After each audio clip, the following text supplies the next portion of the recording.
मित्रांनो, जिल्ह्यातील जवळपास 210 शेतकऱ्यांना 52,71,000 एवढं रुपयांचं अनुदान मंजूर झालेलं आहे. ते अनुदान कशासाठी असणार आहे?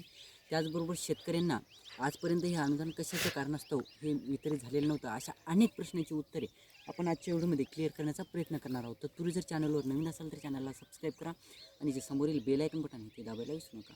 तर नमस्कार मित्रांनो, मी राजसूर्य स्वागत आहे कृषी मंत्री चॅनलमध्ये. मित्रांनो, एकंदरीत बघायचं झालं तर जवळपास अहिल्यानगर जिल्ह्यातील कोपरगाव तालुक्यातील जे शेतकरी आहेत त्या शेतकऱ्यांना जवळपास बघायचं झालं तर 210 जे शेतकरी होते त्यांचं जवळपास 2023 जे 2025पर्यंतचे जे कांद्याचं अनुदान आहे ते रखडलेलं होतं. त्याचं कारण म्हणजे त्यांच्या सातबाऱ्यावर कांदा पिकाच्या नोंदी नव्हत्या असं कृषी विभागाच्या म्हणण्यानुसार किंवा इतर जे अनुदान याच्या म्हणण्यानुसार सांगण्यात येत होतं.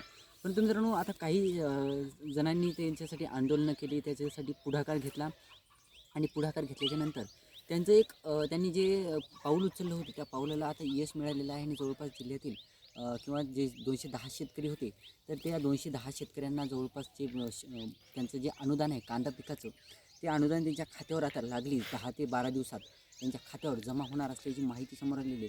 तुम्ही देखील या 210 शेतकऱ्यांमधून असाल आणि तुमच्या देखील खात्यावर हे कांदा पिकाचं जर अनुदान वितरित झालेलं असेल ते सुद्धा आपल्याला कमेंट करून सांगायचं आहे, जेणेकरून जे शेतकरी इतर जे उर्वरित आहेत म्हणजे जे 210 शेतकऱ्यांना ते काढून टाकण्यात आलेलं होते, बाबा तुमच्या सातबाऱ्यावर नोंदीच नाहीत आणि तुम्हाला कोणत्या बेसिसवर हे अनुदान द्यायचं असा प्रश्न पडलेला होता. परंतु मित्रांनो, आता त्यांचे जे प्रश्न होते किंवा त्यांचं जे झालेलं होतं जे रिसॉल्व झालेलं आहे आता आणि त्यांच्या खात्यावर आता जे 52 लाख रुपयांचं जे अनुदान आहे ते वितरित होण्याला सुरुवात होणार आहे.